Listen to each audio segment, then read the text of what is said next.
The Airfix Fairey Rotodyne, a vintage classic kit I've wanted to make for such a long time. Find out how I got on right here on Gary's Stuff.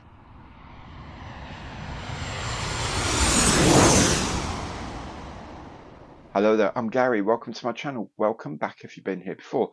Today I am building the Fairey Rotodyne in 1/72 scale. It's a vintage classics release from Airfix. I've really enjoyed this re-release. I wanted to make one so long ago, and now it's been released at the Vintage Classic. And of course, I can't just build it out of the box, so I've done a little bit of tweaking here and there, which I hope you'll enjoy. Anyway, if you do enjoy the show, you can support the channel for free by making sure you subscribe. And if you also hit the bell, you'll be notified of all my future videos as they come onto the channel. And of course, anything at all you see on my channel you like, please do remember, give it the old Imperial thumbs up on the like button below, because every like counts. If you would like to make a more concrete contribution to the channel, you can do that through any of my online partner programs listed in the information box below, one of which is the Airfix affiliate program.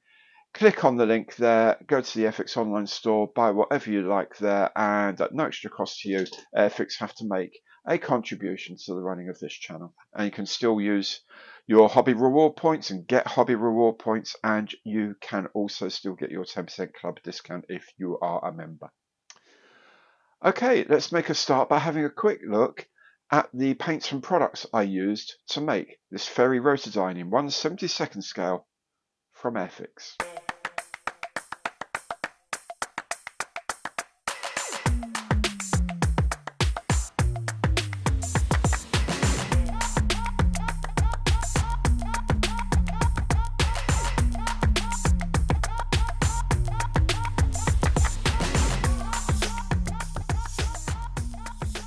We start by putting the seats into the cockpit.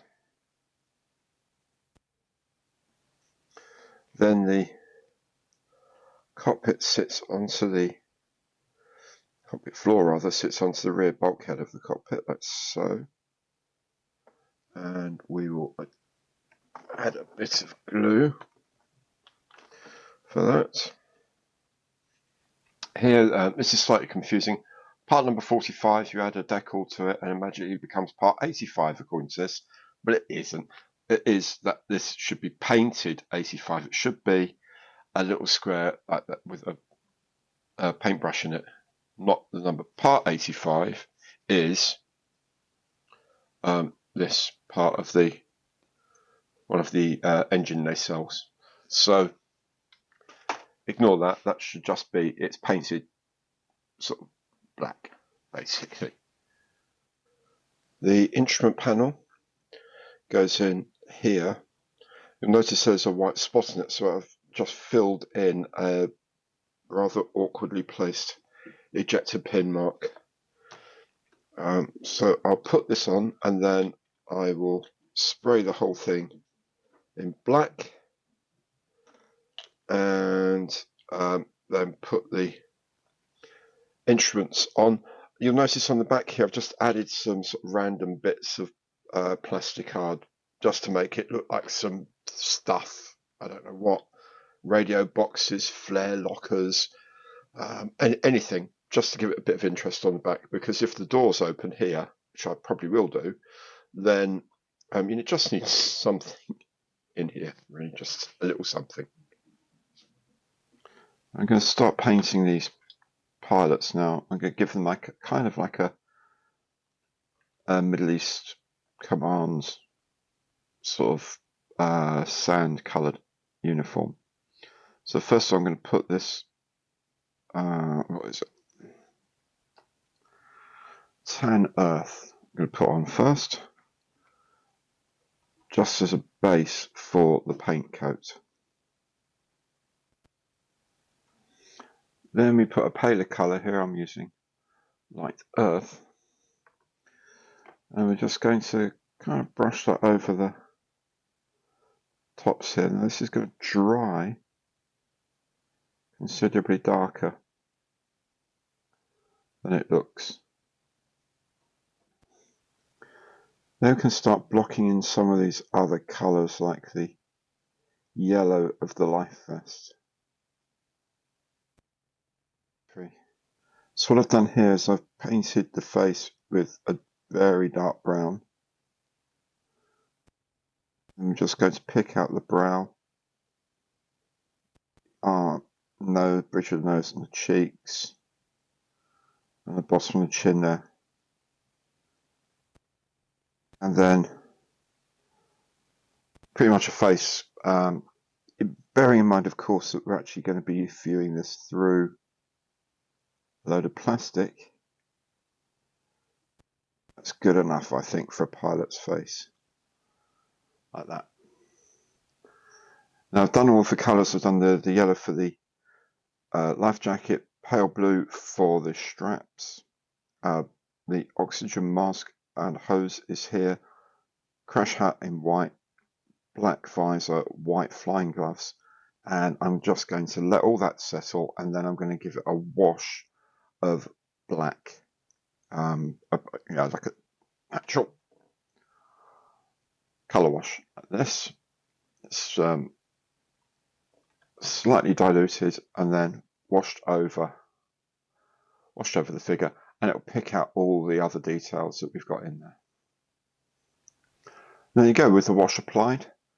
It's a fairly convincing looking figure. I've just done some very fine shadow lines here in dark brown just to pick out the edges of the harness here, but all the rest of this is from the wash. Okay, so what I've done with the cockpit, I've painted the interior black, painted the seats leathery brown, I've put the decals in from the kit, which are fine. On the back here, I've put just some sort of rectangles of plastic card in to look like panels, and just added bits of instrument panel decal from something else. I think it's a Harrier or something like that. And up here, I've put just a couple of lights, a couple of drops of chrome from chrome paint pen, then red and green on here, just to look like the red and green lamps they use for airdropping and things like that. So it's just sort of little sort of bits of detail, really, nothing major. Then we can drop our flight crew to their seats.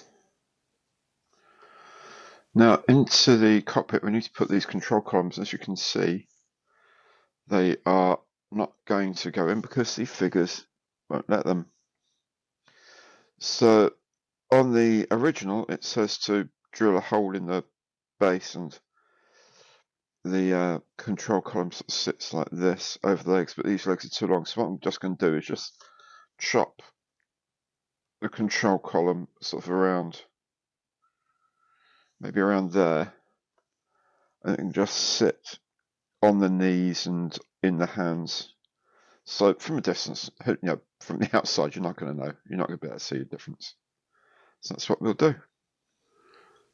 So you can see the control column just sort of stuck on his leg, basically, or sort of towards the edge of his, between his thighs there, and we can just arrange this to look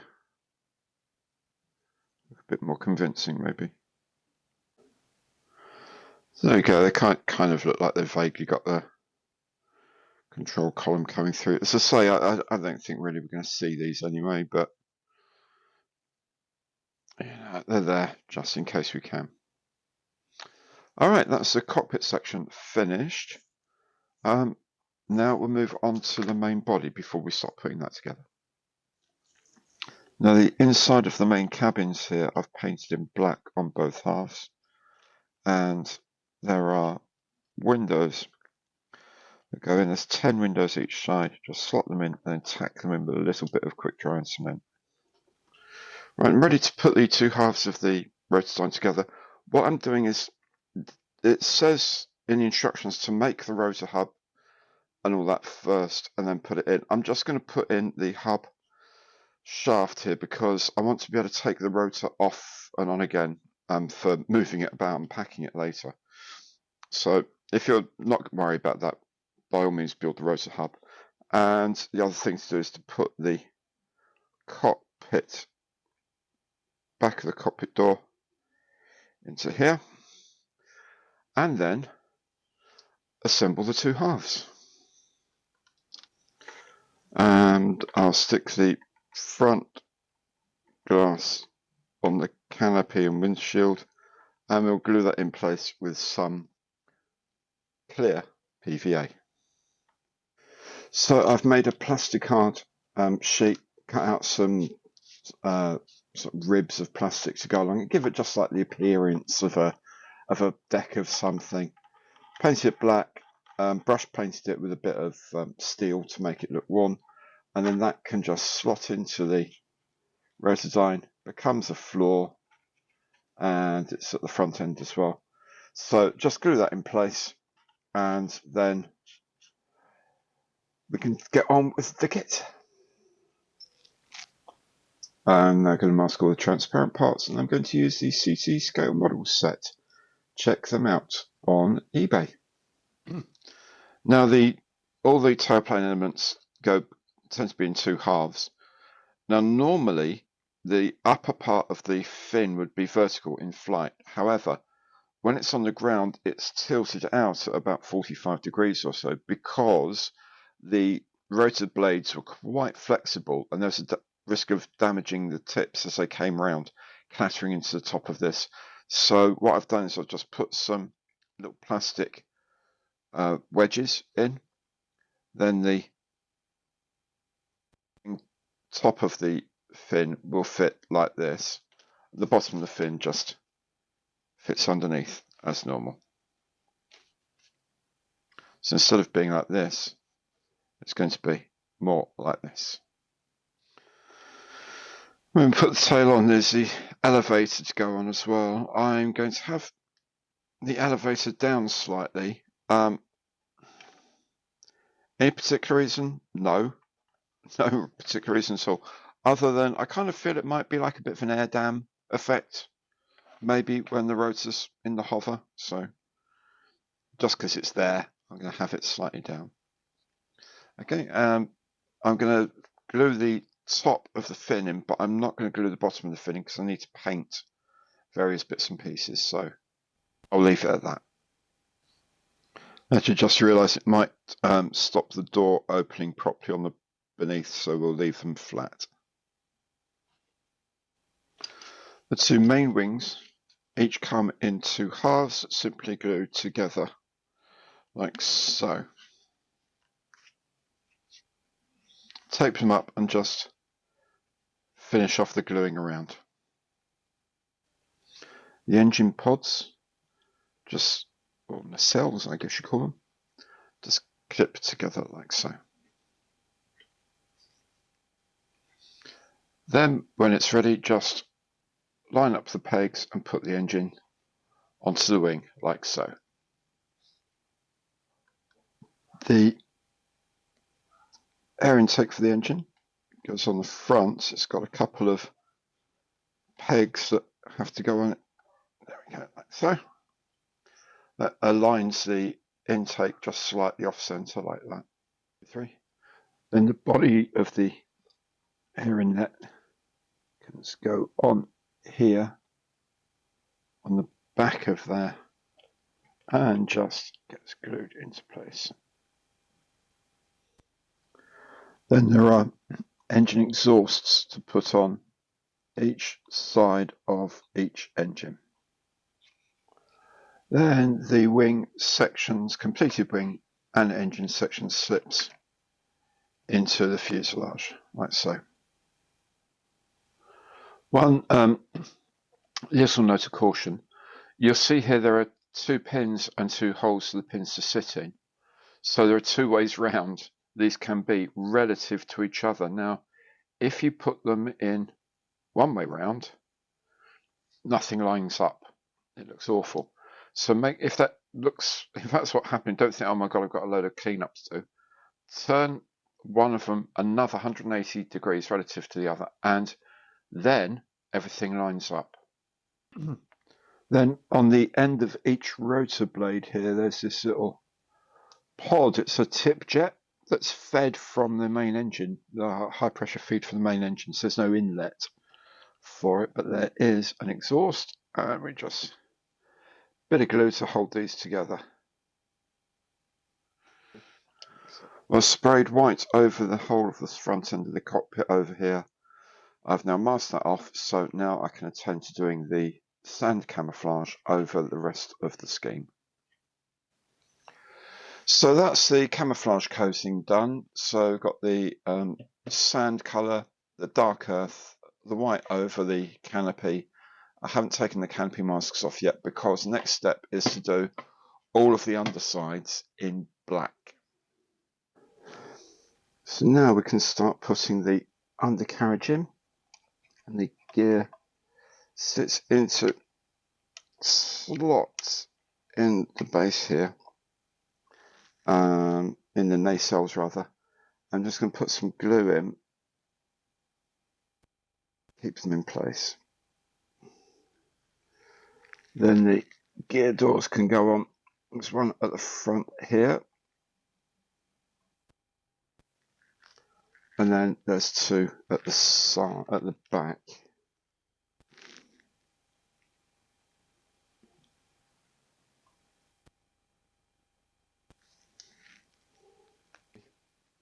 Then for the bottom half of the fin, there's the stabilizing bar, goes in first. The fin can go in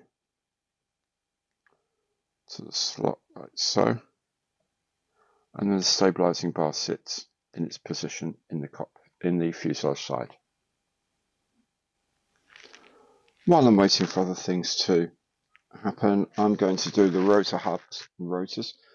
Here's the rotor. The tip jet is just two halves, so a little half fits underneath. Now, the important thing to remember is this helicopter rotor blade went round anti-clockwise, so little tip jets need to be pointing like this way round. Okay, it's really important that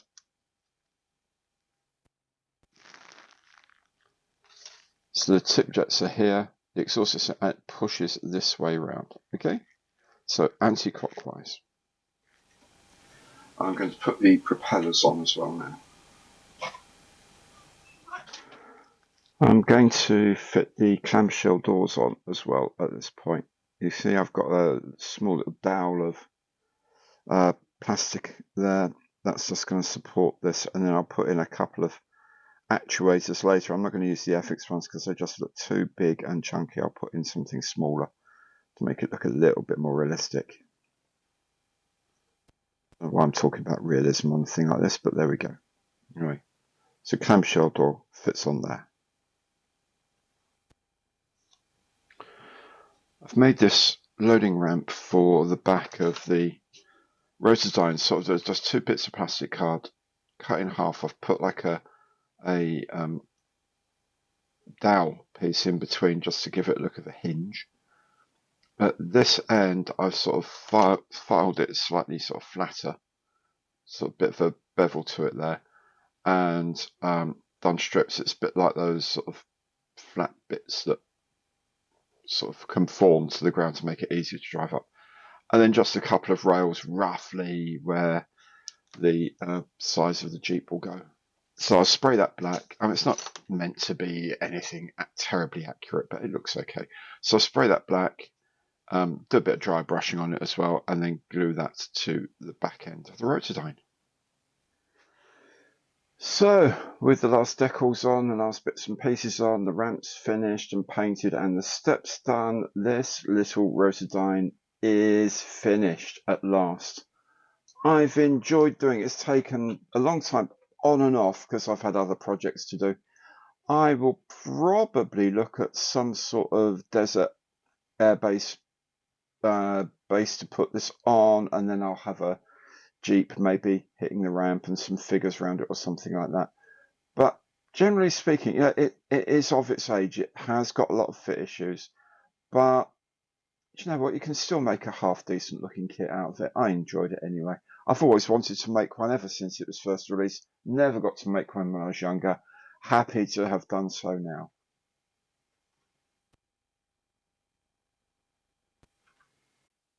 There it is, a long time waiting for me to get hold of this, and took quite a long time to build with lots of other things. This was a bit of a back burner project, but really happy with the result.